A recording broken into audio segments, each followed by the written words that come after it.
श्री स्वामी समर्थ. नमस्कार तायांनो. आनंदी या मालिकेत खरंच खूप छान असं सुंदर आणि लाघवी वळण येताना आता आपल्याला पाहायला मिळणार आहे.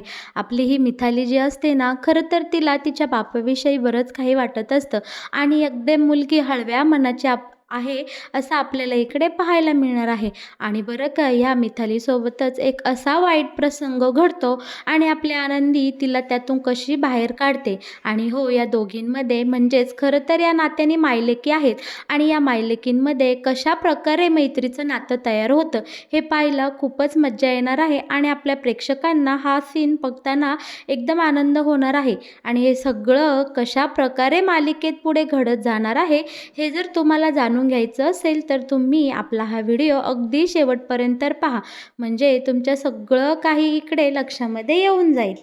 बरं का प्रेक्षकांनो, इकडे आता आपल्याला असं पाहायला मिळणार आहे की आपल्या युगंधरला मुलांच्या वागण्याने खूप त्रास झालेला असतो आणि तो खूप दुखावला गेलेला असतो. आता या दुखावलेल्या मनावर फुंकर घालायला आपली माई आता युगंधरच्या रूममध्ये आलेली असते. आणि आता युगंधर एकदम डोक्याला हातच लावून बसलेला असतो. पण माई बोलते, बाळा तू व्यवस्थित आहेस ना? तू खूप दुखावला गेला आहेस याची मला पूर्ण कल्पना आहे, पण तुझं मन हलकं करायचं असेल तर तू माझ्यासोबत बोलणार आहे. आता इकडे युगंधर माईंना एकदम छान शांत भाषेत बोलतो की माई, आता माझी कोणाशीही बोलायची अजिबात इच्छा नाही आणि मनस्थिती नाही. प्लीज तुम्ही नंतर या, कारण मला तुम्हाला दुखवायचं नाही. आता माई इकडे एकदम समजूतदारपणाने युगंधरला बोलते, हो ठीक आहे, मी जाते इथून बाळा, पण तुला जर तुझं मन व्यक्त करू वाटलं किंवा तुला माझ्याशी बोलू वाटलं तर तू नक्की माझ्या रूममध्ये ये. मी तुझ्यासाठी कायमच अवेलेबल आहे, म्हणजे तू माझ्यासोबत कधीही हक्काने येऊन तुझं मन मोकळं करू शकतो. अशा गोड शब्दामध्ये आता इथे माई आपल्या युगंधरसोबत छान असं बोलते आणि ती तिच्या रूममध्ये निघून जाते. आता युगंधरला मात्र बसल्या जागी फक्त फक्त आणि फक्त तिथे खाली होमाच्या ठिकाणी जो काही तमाशा झाला तो सगळा आठवत असतो. त्याची मुलं त्याला कशी बोलली, ती कशा प्रकारे आली, समिधाचा फोटो कशा प्रकारे फुटला गेला आणि ते सगळं एवढं होऊनही इकडे आता पृथ्वीने आणि युगंधरनी समिधाचा फोटो कसा टाराटारा फाडला हे सगळं सगळं आता इकडे युगंधरला आठवत असतं.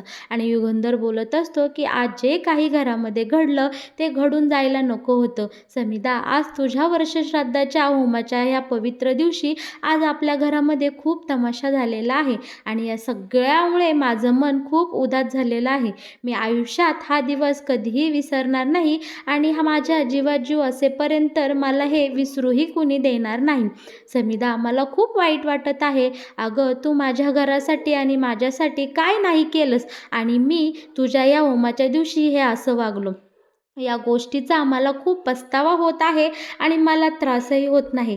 अगं समिधा, आपल्या मुलांना आणि आपण दोघांनी किती स्वप्न पाहिली होती, त्यांचं घर सजवायचं, त्यांच्याशी कसं वागायचं, कसं बोलायचं.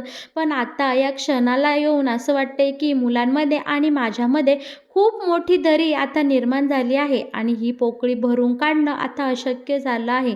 ज्या मुलांना आम्हाला प्रेमाने जवळ घ्यायचं आहे, त्यांना मायेने साथ घालायची आहे, त्यांच्या डोक्यावरून मला प्रेमाने हात फिरवायचा आहे, त्या मुलांच्या मनात माझ्याविषयी इतका तिरस्कार कसा ग निर्माण झाला, हे सगळं मला आता खूप त्रासदायक वाटत आहे आणि या गोष्टीमुळे माझं मन आज खूप खचून गेलं आहे.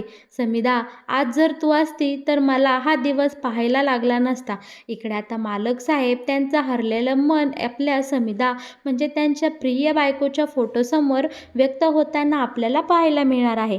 पण दुसरीकडे रूममध्ये, मुलांच्या रूममध्ये मात्र इकडे यांची समिधा आणि युगंधरची मुलगी मिथाली हिला मात्र तिच्या बापाविषयी खूप प्रेम वाटत असतं आणि तिला मनोमन सारखं वाटत असतं की आई गेल्यानंतर आमचे बाबासुद्धा एकटे पडले आहेत आणि त्यांनासुद्धा कोणाच्या तरी आधाराची गरज आहे. मला असं वाटतंय की मी बाबांसंग जाऊन बोललं पाहिजे.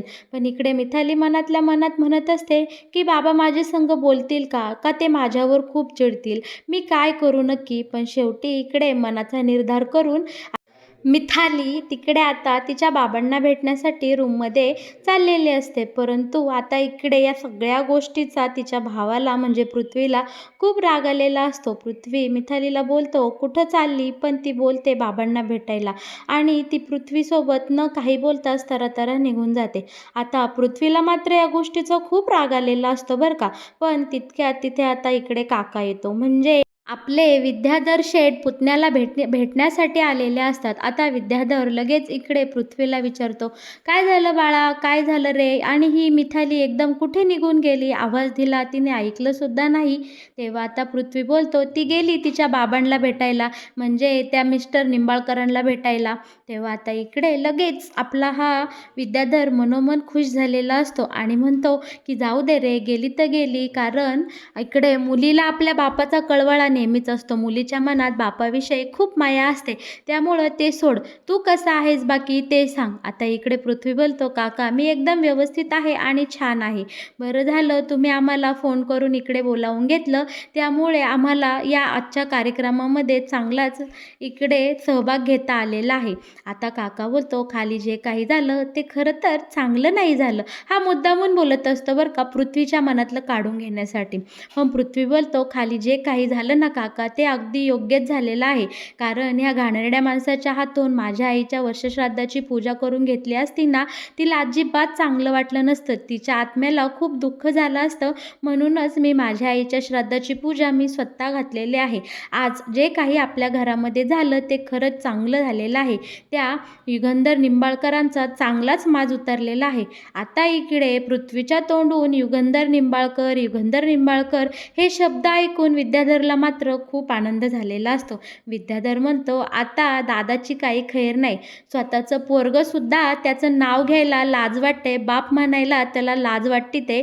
मग दादा हारला रे तू तुझ्या आयुष्यात. आता खरी मजा येणार आहे. आता या हवेलीमधलं या निंबाळकरांचं म्हणजे मालक साहेबांचं राज्य कायमचं संपणार आहे आणि आता इथे राज्य येणार आहे ते विद्याधरचं." आणि ह्या असल्या गोड विचाराने म्हणजे स्वतःच्याच कौतुकाने विद्याधर इथं एवढा खुश झालेला असतो ना प्रेक्षकांनो, हे पाहायला खरं तर गंमतच वाटते बरं का. पण इकडे विद्याधर एवढंच बोलून थांबत नाही, तर इकडे युगंधरविषयी आपल्या पृथ्वीचं अजूनच कान भरत असतो. तितक्यात दुसरीकडे मिथाली तिच्या वडिलांना भेटण्यासाठी तिकडं गेलेली असते त्यांच्या रूममध्ये. पण मालक साहेब आजी एकतर हळवे झालेले असतात आणि समिधाच्या फोटोसोबत त्यांनी त्यांचं मन ऑलरेडी व्यक्त केलेलं असतं. त्यांना त्यांच्या मुलांविषयी खूप माया प्रेम असते. पण पृथ्वीच्या वागण्यामुळे इकडे आता युगंधर खूप दुखावला गेलेला असतो आणि नेमकी त्याच वेळे मिथाली तिथे युगंधरला भेटण्यासाठी जाते आणि इकडे सगळं उलटं होऊन बसतं बरं का. इकडे मिथालीच्या मनात वडिलांविषयी प्रेम असतं, पण युगंधर उगाचच गैरसमज करून घेतो आणि मिथाली बोलायला आल्यानंतर तिलाच उलटं सुनावतो की सकाळी खाली जो तमाशा झाला तो पुरे झाला आहे. आता मला इथं कोणाचंच काहीही ऐकून घ्यायचं नाही. मला तुझंही इथे काहीही ऐकण्यात इंटरेस्ट नाही. पण खरं तर मिथाली वडिलांच्या प्रेमासाठी असुसलेली असते आणि ती मायेचे 2 शब्द बोलण्यासाठी वडिलांजवळ गेलेले असते. पण इकडे मालक साहेब मिथालीचा एक शब्दही ऐकून घेत नाही. शिवाय तिच्यावरच ओरडतात आणि तिला म्हणतात, "आत्ताच्या आत्ता तू इथून निघून जा. कारण खाली जो तमाशा झाला आहे त्याने माझं मन खूप दुखावलेलं आहे.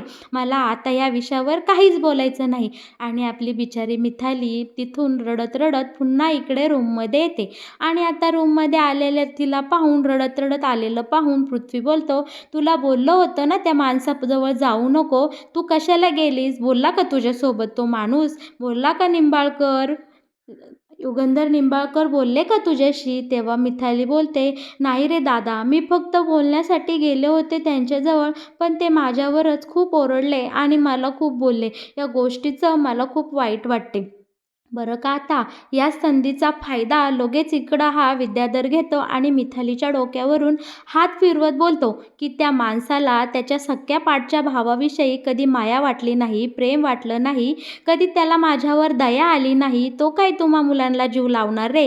तो माणूस एकदम कोरडा आहे. त्याच्याकडे दया, माया, क्षमा, शांती असल्या कोणत्याही शब्दांचा उल्लेख नाही. इतका स्वार्थी आहे ना तुमचा बाप मुलांनो.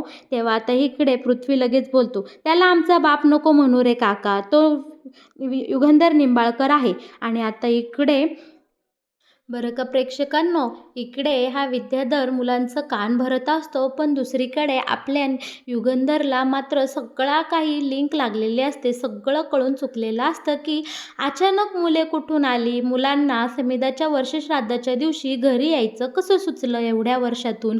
ती घरी आली याचा मला आनंद आहे, पण त्यांनी जो तमाशा केला तो का केला असेल बरं. या सगळ्या प्रश्नांनी आता युगंधर इकडे भंडावून गेलेला असतो आणि त्याला लगेच विद्याधरचा चेहरा पुढं आठवतो आणि त्याला आता कळून चुकलेलं असतं की हा सगळा तमाशा घडवण्यामागं फक्त एकाच व्यक्तीचा हात असू शकतो, तो म्हणजे विद्याधर. आता मालक साहेब मोठमोठ्याने हॉलमध्ये येऊन विद्याधर विद्याधर विद्याधर असे आवाज देत असतो, तू लवकर खाली ये. आणि या आवाजाने सगळेजण शिल्पा बाई माई आबा सगळेजण हॉलमध्ये जमतात. आनंदीही खूप घाबरून गेलेले असते की आता नवीन काय वादळ आलं. आता इकडे विद्याधर म्हणत असतो की या पृथ्वीला, चल तुझा बाप कायला कोकलतोय काय माहिती माझ्या नावाने, बघूया एवढ्या मोठ्याने बोंबा मारतोय, गेलं पाहिजे खाली. तर आता इकडे पृथ्वी बोलतो, जा त्या माणसाचं तोंड पाहायचं सुद्धा काका मला इच्छा नाही, तुम्ही जा आणि बघा तुमचा भाऊ नक्की काय म्हणतोय तुम्हाला.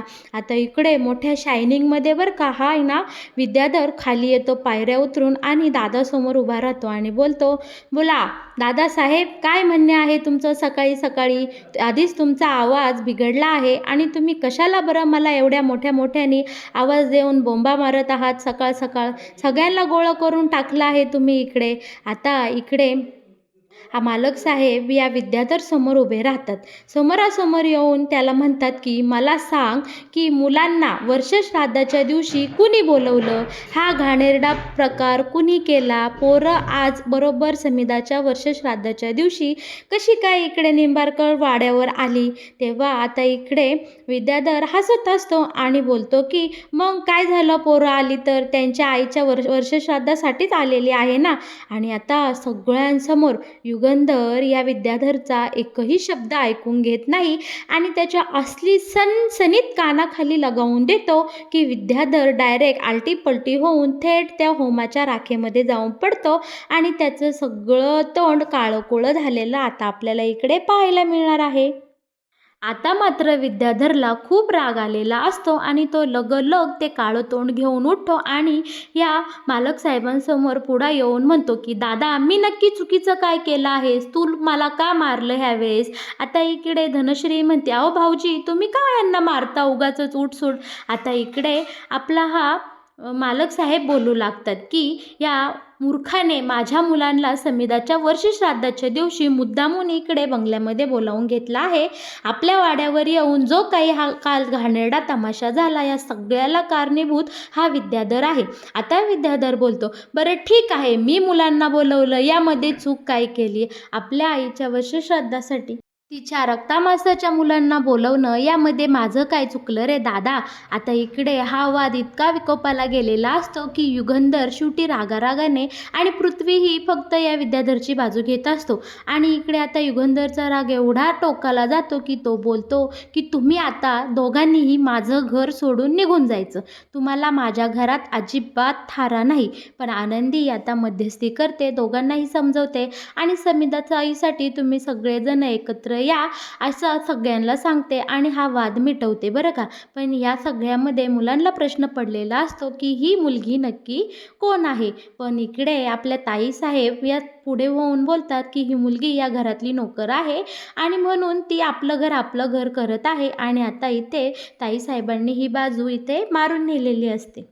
बरं का प्रेक्षकांनो, आताच असेच काही दिवसामागून दिवस निघून जातात आणि आनंदी आणि ही मुलेही आता वाड्यामध्ये रुळू लागलेली असतात. असंच एक दिवस मिताली तिच्या मित्रमैत्रिणींना भेटण्यासाठी निघालेली असते आणि ती जातेही. ती इकडे नवीन असल्यामुळे तिची नव्याने बऱ्याच जणांसोबत मैत्री झालेली असते. आणि एक दिवस काय होतं, तिला घरी यायला उशीर झालेला असतो, रात्रीची वेळ असते आणि येता येता बरं का इकडे तिच्यासोबत खूप काही वाईट प्रकार घडताना आपल्याला पाहायला मिळणार आहे. नेमकी रस्त्याने येत असताना 1-2 मुलं इकडे आपल्या मिथालीची छेडखानी करत असतात आणि मिथाली मात्र हळव्या मनाची असल्यामुळे तिला त्या मुलांसोबत भांडता येत नाही की प्रतिकार करता येत नाही. पण नेमकी त्याच वेळी आपली आनंदी त्या ठिकाणी पोहोचते आणि त्या मुलांना चांगलाच चोप देते आणि मिथालीला त्या सगळ्यांपासून वाचवते. बरं का, आता इकडे मिथालीला खूप रडू कोसळलेलं असतं. ती आपल्या आनंदीच्या गळ्यामध्ये पडते आणि मोठ्या मोठ्याने रडू लागते आणि बोलते की तुम्ही जर आता आल्या नसत्या तर माझ्यावर काय वेळ आली असती आणि तुमचं खूप खूप आभार. इकडे आता मिथाली आनंदीचं खूप आभार मानते. आनंदी बोलते की अहो ताईसाहेब, तुम्ही अजिबात रडू नका. मिथाली ताई, तुमचे डोळे पुसा बरं तुम्ही आणि काळजी करू नका. जे काही इथं घडलं ते आपण इथं सोडून देऊया आणि तुम्हीसुद्धा हे सगळं विसरून जा. मी तुमच्यासोबत कायम सोबत असन. तुमच्यावर येणाऱ्या प्रत्येक संकटामध्ये मी तुमची साथ देईन. तुम्ही अजिबात काळजी करू नका. इकडे आनंदी खूप मायेने आणि मायेच्या प्रेमाने मिथालीसोबत संवाद करत असते आणि मिथालीलाही आता आनंदीविषयी खूप माया आणि प्रेम वाटलेलं असतं. आता इकडं मिथाली बोलते की आई कशी असते हे मला माहीत नाही, पण खरंच तुमच्याकडं पाहून मला माझ्या आईची नक्की आठवण येते. तुम्ही माझ्यासाठी किती काय काय करता, पण मी तुमचा खूपच रागराग केला. उगाचच इकडे मी काकाच्या बोलण्यावरून तुम्हाला वाईट साईड बोलले आणि आत्याचं ऐकून मी तुमच्यासोबत नीट वागत बोलत नव्हते. पण खरंच तुम्ही किती मनाने छान आहात हो आनंदी. आता इकडे मिथालीलाही आनंदीचं खरं रूप म्हणजे तिची चांगली बाजू कळून चुकलेली असते. बरं का प्रेक्षकांनो, इथे खरं आता आनंदी आणि मिथालीच्या मैत्रीची सुरुवात झालेली असते. आता या दोघी मायलेकींमध्ये खऱ्या अर्थाने एक मैत्रीचं नवीन नातं फुलू लागलेलं असतं. आता आनंदी मिथालीची एकदम आईप्रमाणे सावली बनून काळजी घेताना आपल्याला पाहायला मिळणार आहे. आणि हळूहळू मिथालीचा दिवसेंदिवस आनंदीवरचा विश्वास एकदम दृढ होत जातो आणि तीसुद्धा अगदी तिच्या मनात येईल ते तिच्या मनातलं सुख दुःख सगळं काही अगदी सख्या आईप्रमाणे आनंदीसोबत शेअर करताना आपल्याला पाहायला मिळणार आहे. अगदी बारीक सारीक गोष्टी ही मिथाली आनंदीला येऊन येऊन सांगत असते बरं का. तर मग प्रेक्षकांनो, कसं वाटलं आनंदी या मालिकेत येणारं हे नवीन वळण? आवडलं का तुम्हाला? जर तुम्हाला आनंदी या मालिकेचे असेच नवनवीन ट्विस्ट सगळ्यात आधी पाहायचे असतील तर तुम्ही आपल्या या चॅनलला लवकरात लवकर सबस्क्राईब करा आणि हो, व्हिडिओला लाईक केल्याशिवाय अजिबात पुढे जाऊ नका. धन्यवाद.